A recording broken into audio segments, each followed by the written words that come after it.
नमस्कार। मेरा आज का topic MSc second same botany paper 2 से है, प्रोटीन सॉर्टिंग एंड टारगेटिंग।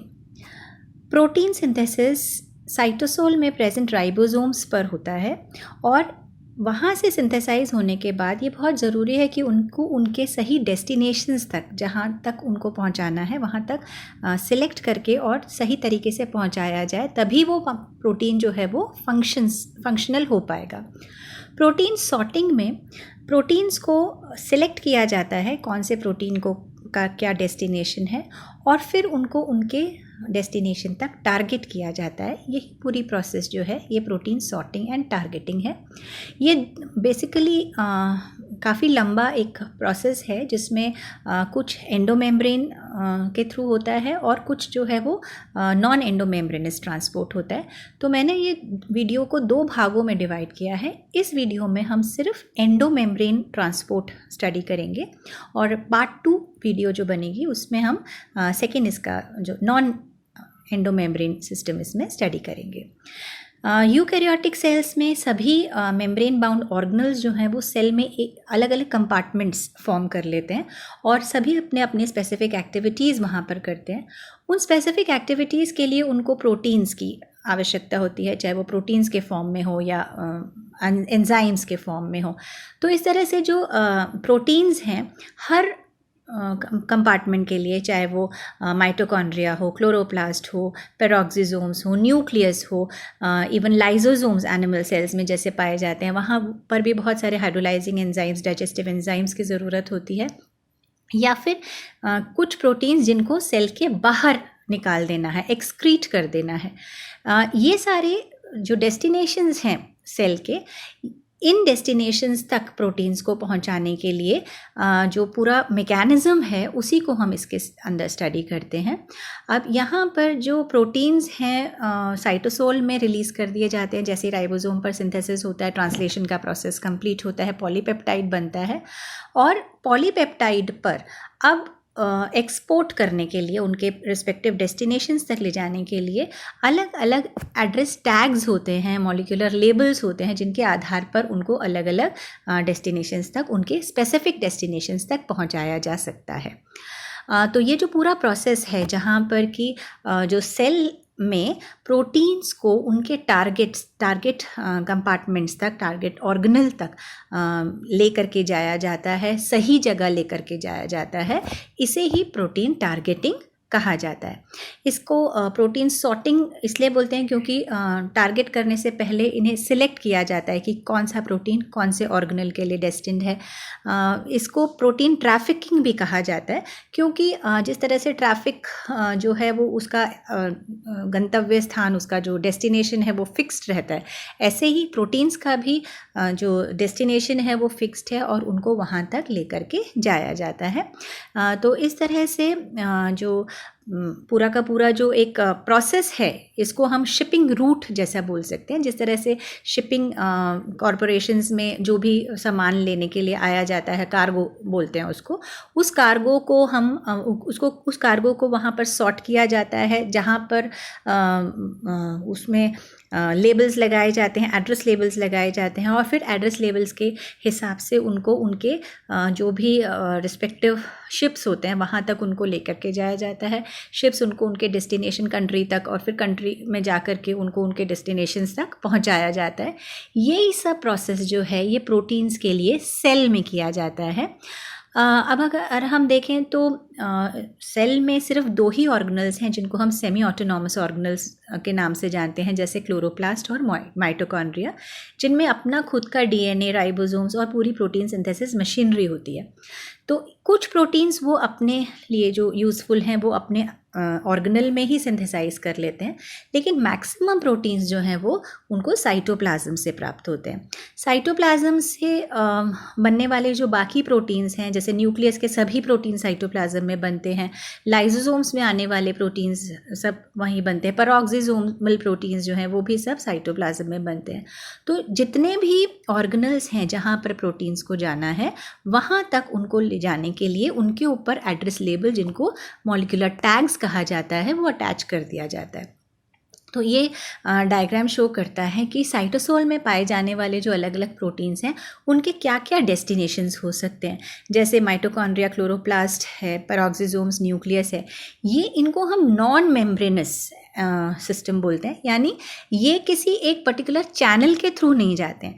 इनका इंडिविजुअल साइटोसोल से माइटोकॉन्ड्रिया की तरफ जाने वाला जो प्रोटीन है वो डायरेक्टली माइटोकॉन्ड्रिया जाएगा, वो किसी पर्टिकुलर एक चैनल के थ्रू नहीं जाएगा। इसी तरह से क्लोरोप्लास्ट, पेरोक्सिसोम, न्यूक्लियस इनका डायरेक्ट टारगेट होता है। लेकिन लाइसोसोम या प्लाज्मा मेम्ब्रेन से जिनको सिक्रीट करना है, ऐसे प्रोटीन्स एक प्रॉपर चैनल के थ्रू आते हैं। ये सभी प्रोटीन्स जो हैं इनको रफ एंडोप्लाज्मिक रेटिकुलम से एंडोप्लाज्मिक के अंदर ल्यूमन में डाल दिया जाता है। एंडोप्लाज्मिक रेटिकुलम की ल्यूमन से ये गोल्जी बॉडीज़ के पास आते हैं और फिर गोल्जी बॉडीज से इनको सॉर्ट करके, छांट करके और इनको इनके रिस्पेक्टिव डेस्टिनेशंस तक भेजा जाता है। तो इस तरह से गोल्जी बॉडी जो है वो एक तरह से पोस्टल काम करती है, पोस्ट ऑफिस जैसा काम करती है। प्रोटीन्स को सॉर्ट करती है और उनको कहाँ तक लेके जाना है, लाइसोसोम्स तक लेके जाना है या प्लाज्मा मेम्ब्रेन तक लेके जाना है, वो डिसाइड करती है। अब प्रोटीन ट्रांसलोकेशन सबसे पहले इसको स्टडी किया था 1970 में ब्लॉबल ने, और उन्होंने उसके लिए इनको नोबेल प्राइज़ भी मिला 1999 में कि किस तरह से ये इन्फॉर्मेशन जो है ये प्रोटीन के ही पास है। जो भी प्रोटीन का डेस्टिनेशन है उसका एड्रेस उस प्रोटीन के ही पास में प्रेजेंट होता है। ये डिस्कवर करने के लिए उनको नोबेल प्राइज़ प्रदान किया गया था। और उन्होंने कहा कि उनके पास जो एड्रेस है वो एक सिग्नल सीक्वेंस के रूप में है, जो फिर एक प्रोटीन है। तो ये प्रोटीन जिसको सिग्नल सीक्वेंस कहा जाता है, ये प्रोटीन पर अटैच, उस पॉलीपेप्टाइड पर अटैच्ड है और इसी की हेल्प से ये अपने डेस्टिनेशन तक पहुंच जाता है। तो हमने देखा कि यहाँ 2 टारगेटिंग पाथवेज हैं। जो पाथवे एक प्रॉपर चैनल फॉर्म करता है, यानी कि जहाँ पर एंडोप्लाज्मिक रेटिकुलम से गोल्जी बॉडी और गोल्जी बॉडी से फिर सिलेक्ट होकर के लाइसोसोम्स या प्लाज्मा मेम्ब्रेन तक जो प्रोटीन्स का पाथवे है, वो पाथवे ट्रांसलेशन के दौरान शुरू हो जाता है, इसलिए उसे को ट्रांसलेशनल प्रोटीन सिंथेसिस भी कहते हैं।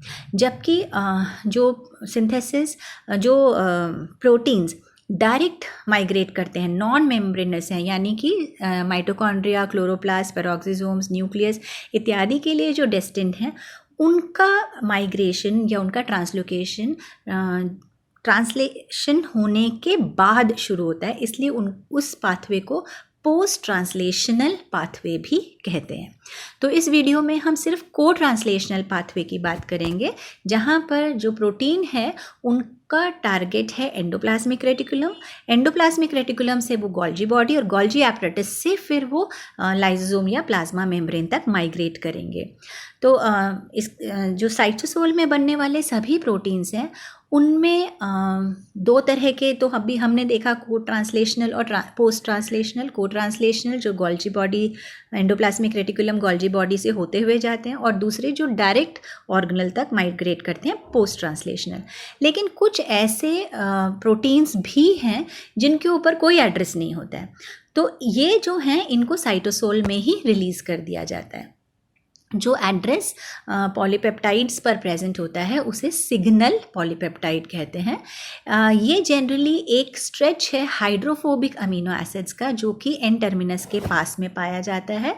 और ये स्ट्रेच हाइड्रोफोबिक अमीनो एसिड्स का एक्चुअली सिग्नल पेप्टाइड का कैरेक्टरिस्टिक है। इसी के पास में एक बेसिक अमीनो एसिड हो सकता है, जैसे आर्जिनिन या कोई और बेसिक अमीनो एसिड हो सकता है, और ये इसको इनके प्रॉपर डेस्टिनेशन तक पहुंचाने में मदद करता है। ये एक डायग्राम है जो कि एक सिग्नल पेप्टाइड को रिप्रेजेंट करता है।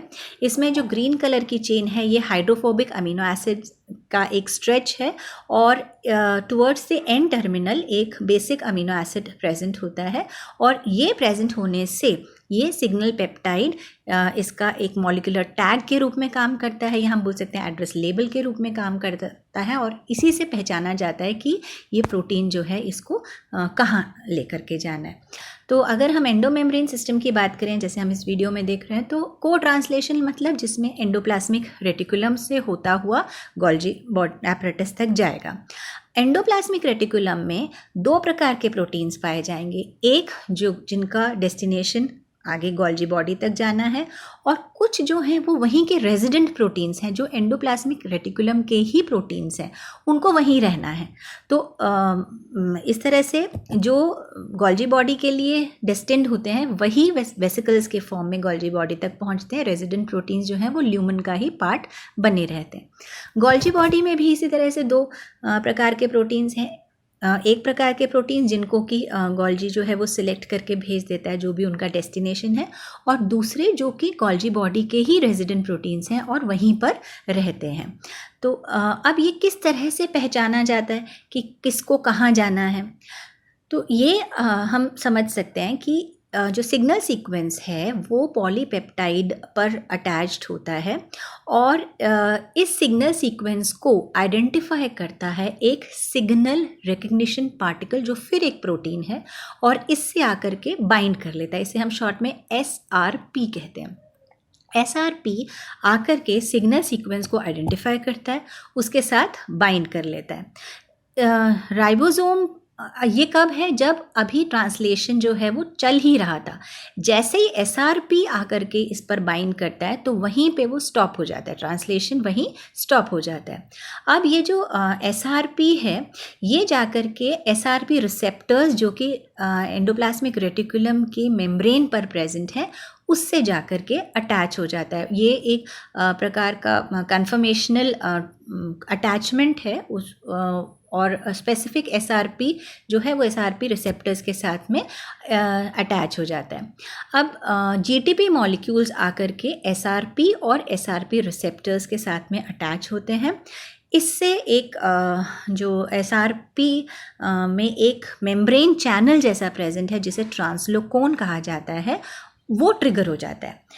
जैसे जैसे ये GTP जो है ये इसको एनर्जी दे देता है और GDP में कन्वर्ट हो जाता है, तो ये SRP से अलग हो जाता है, इवन रिसेप्टर से भी अलग हो जाता है। जब ये दोनों SRP और SRP रिसेप्टर से GDP डिटैच होकर के चले जाते हैं, उस समय पर ट्रांसलेशन जो है वो फिर से शुरुआत होती है उसकी, और फिर से शुरू हो जाता है, और फिर वो माइग्रेट करते हुए और जो ट्रांसलोकोन है उसको ओपन कर देता है। इस वीडियो में हम देख सकते हैं कि वो जैसे 5' एंड से mRNA के जब राइबोसोम पर ट्रांसलेशन शुरू हुआ, एक SRP ग्रीन कलर का बढ़ते हुए पॉलीपेप्टाइड से आके अटैच हुआ। SRP रिसेप्टर की तरफ अटैच होगा जो कि ब्लू कलर का दिखाई दे रहा है, और उसके साथ में जो एक पर्पल कलर का दिखाई देता है वो है ट्रांसलोकोन। अब ये ट्रांसलोकोन से ये SRP रिसेप्टर से SRP जो है सिग्नल सीक्वेंस पार्टिकल ये बाइंड हो जाएगा।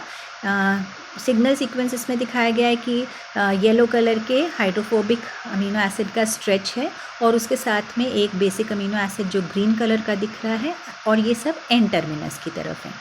फिर इससे आकर के ये जो पूरा कॉम्प्लेक्स है जिसमें mRNA, ribosome, polypeptide, nascent polypeptide जो अभी ट्रांसलेशन जिसका चल रहा है, प्लस SRP, ये आकर के अब SRP जो रिसेप्टर जो कि एंडोप्लाज्मिक रेटिकुलम की मेम्ब्रेन पर है उस पर अटैच हो जाता है।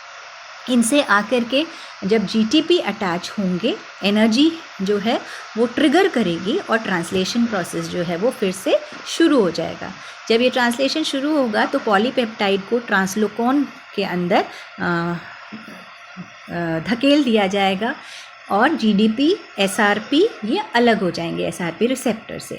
अब जैसे जैसे ट्रांसलेशन आगे बढ़ेगा वैसे वैसे ये ट्रांसलोकोन के नीचे एक प्लग प्रेजेंट है उसको अनप्लग कर देगा, उसको ओपन कर देगा, और ये जो ट्रांसलोकोन है ये ओपन हो जाएगा, और जो पॉलीपेप्टाइड चेन है वो आकर के और ल्यूमन में अपने आप को प्रेजेंट कर देगी, और जो ट्रांसलूकोन के नीचे जो एक पेप्टाइडेज प्रेजेंट है, सिग्नल पेप्टाइडेज, वो सिग्नल पेप्टाइड को अलग कर देगा और जो पॉलीपेप्टाइड है वो ल्यूमन में जाकर के अपने आप को प्लेस कर देगी। तो इस तरह से जो राइबोसोम पर प्रेजेंट जो प्रोटीन सिंथेसिस हो रहा था, प्रोटीन सिंथेसाइज होकर के एंडोप्लाज्मिक रेटिकुलम की ल्यूमन में प्लेस हो गया।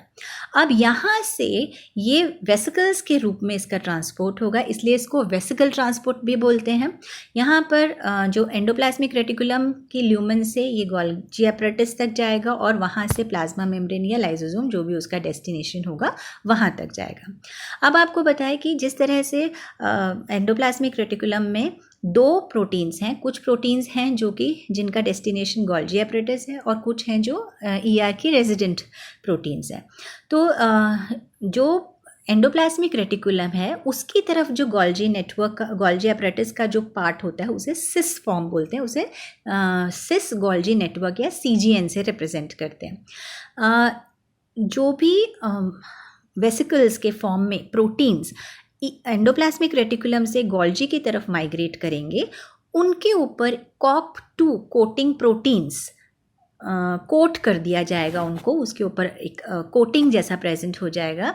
और जिनके ऊपर COP2 कोटिंग प्रोटीन्स हैं वो माइग्रेट करेंगे ER से सिस गोल्जी नेटवर्क की तरफ, यानी गोल्जी एपरेटस का वो फेज जो ER की तरफ रिप्रेजेंट कर रहा है। इसको एंटेरोग्रेड ट्रांसपोर्ट बोलते हैं।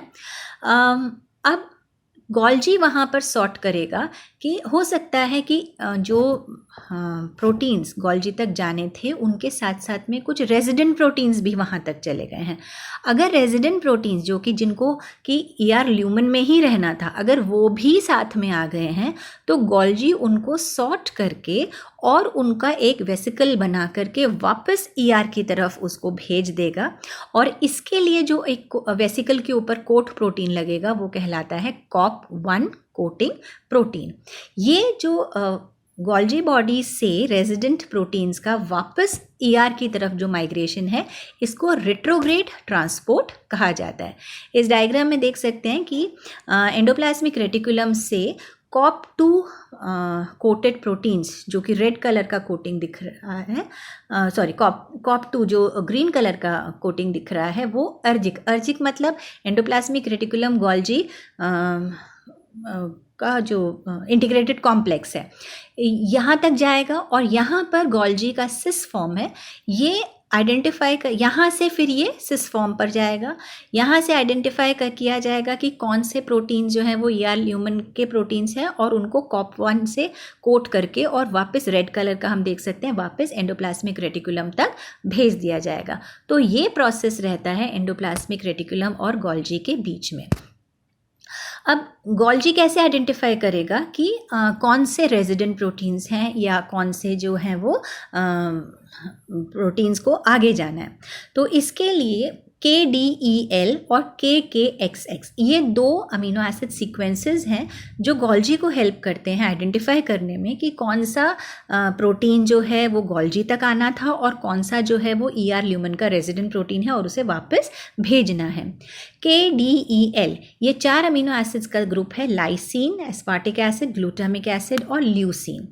ये उस प्रोटीन जो भी रेजिडेंट प्रोटीन है ER ल्यूमन का उसके C टर्मिनस पर पाया जाने वाला एक प्रोटीन कॉम्बिनेशन है। KDEL रिसेप्टर्स गोल्जी बॉडी में प्रेजेंट होते हैं जो आइडेंटिफाई करते हैं कि इसके अंदर तो KDEL है, इसे ल्यूमन में वापस जाना है। KDEL रिसेप्टर्स गोल्जी के उन सभी पॉलीपेप्टाइड्स को इकट्ठा करते हैं जिन पर कि KDEL अमीनो एसिड्स का ग्रुप C टर्मिनस पर प्रेजेंट है, उनको एक वेसिकल में पैक करते हैं, उसके ऊपर COP1 प्रोटीन का कोट करते हैं और उन्हें वापस रेट्रोग्रेड ट्रांसपोर्ट द्वारा ER तक ले जाने की तैयारी करते हैं। KKXX इसमें K स्टैंड्स फॉर लाइसीन और X कोई और प्रोटीन हो सकता है। ये जो है प्रोटीन ये भी ट्रांस मेम्ब्रेन प्रोटीन है जो कि गोल्जी बॉडी के मेम्ब्रेन पर प्रेजेंट होता है और उसके मतलब ये जो अमीनो एसिड सीक्वेंस है उस ट्रांस मेम्ब्रेन प्रोटीन के सी टर्मिनस प्रेजेंट होता है और ये जो गोल्जी बॉडी की मेम्ब्रेन है उसके साइटोसोलिक एंड पर प्रेजेंट होता है। ये हेल्प करता है COP1 कोट प्रोटीन को उस वेसिकल के ऊपर कोट करने में, जिससे कि इसे वापस एंडोप्लाज्मिक रेटिकुलम तक रेट्रोग्रेड ट्रांसपोर्ट द्वारा भेज दिया जाए। तो इस तरह से गोल्जी बॉडी एपरेटस में अब सिर्फ वही प्रोटीन्स रह जाते हैं जिनको कि आगे माइग्रेट करना है और ER ल्यूमेन के जो रेजिडेंट प्रोटीन्स हैं उन्हें वापस भेज दिया जाता है। अब इसके आगे अलग अलग डेस्टिनेशंस हैं। अगर तो वो डाइजेस्टिव एंजाइम्स हैं तो उन्हें लाइजोसोम में भेज दिया जाता है। लाइजोसोम के लिए जो प्रोटीन्स हैं उनको ट्रांस गोल्जी नेटवर्क यानी जो उसका मैच्योरिंग फेस है गोल्जी नेटवर्क का उस तक पहले वो पहुंचते हैं और फिर पिंच ऑफ हो जाते हैं। वहाँ वेसिकल्स जो हैं वो पिंच ऑफ हो जाते हैं जिनमें कि लाइजोसोम्स के लिए जिनको लेकर के जाना है और इसमें ATPase पंप एक बहुत इम्पॉर्टेंट रोल प्ले करता है। इसमें जो भी प्रोटीन्स हैं जो कि हाइड्रोलाइजिंग प्रोटीन्स हैं, अलग अलग तरह के डाइजेस्टिव एंजाइम्स के लिए जो प्रोटीन्स हैं, ये सब एक जगह इकट्ठा हो जाते हैं और इन पर जो टैग रहते हैं वो सब मिल कर के क्या बोलते हैं एक वेसिकल में इकट्ठे हो जाते हैं। अब ये जो प्रोटीन्स हैं ये एक एंडोसोम का निर्माण करते हैं और इनमें एक ATPase के द्वारा प्रोटॉन ग्रेडियंट डेवलप होता है जिससे कि प्रोटॉन का जो नंबर है वो बढ़ जाता है और pH जो है वो कम हो जाता है और इसीलिए एंडोसोम्स जो होते हैं वो हाईली एसिडिक होते हैं। लाइसोसोम्स हाईली एसिडिक होते हैं। इसके अंदर जो एंडोसोम है उसमें और हाइड्रोलाइजिंग प्रोटीन्स जब ऐड होते जाते हैं तो वो लेट एंडोसोम और अल्टीमेटली लाइसोसोम्स का निर्माण करते हैं।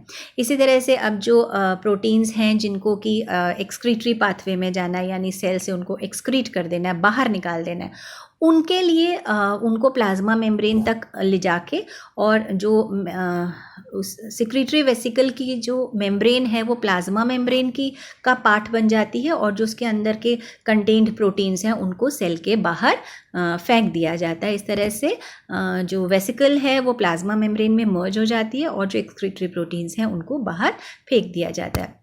तो इस तरह से हमने देखा कि ये जो एंडोमेम्ब्रेन सिस्टम है इसमें आने वाले जो प्रोटीन्स हैं वो एक प्रॉपर चैनल के थ्रू आते हैं जिसमें कि राइबोसोम्स जो कि एंडोप्लाज्मिक रेटिकुलम से अटैच हो जाते हैं, उनको रफ एंडोप्लाज्मिक रेटिकुलम की संज्ञा दी जाती है, उनसे निकल के उनके मेम्ब्रेन से होते हुए और ल्यूमन में आते हैं और ल्यूमन से वेसिकल्स के फॉर्म में गोल्जी एपरेटस तक, गोल्जी एपरेटस से फिर पिंच ऑफ होकर के लाइसोसोम या सिक्रीटरी वेसिकल्स जो भी है वो बना करके और इस तरह से ये पूरा पाथवे जो है ये फॉर्म करते हैं। तो इसी तरह से अब हम सेकेंड वीडियो में देखेंगे कि किस तरह से जो अलग अलग डेस्टिनेशंस हैं, माइटोकॉन्ड्रिया है या पेरोक्सिसोम्स हैं, क्लोरोप्लास्ट है, न्यूक्लियस है, वहाँ तक प्रोटीन्स कैसे जाते हैं। तो थैंक यू वेरी मच।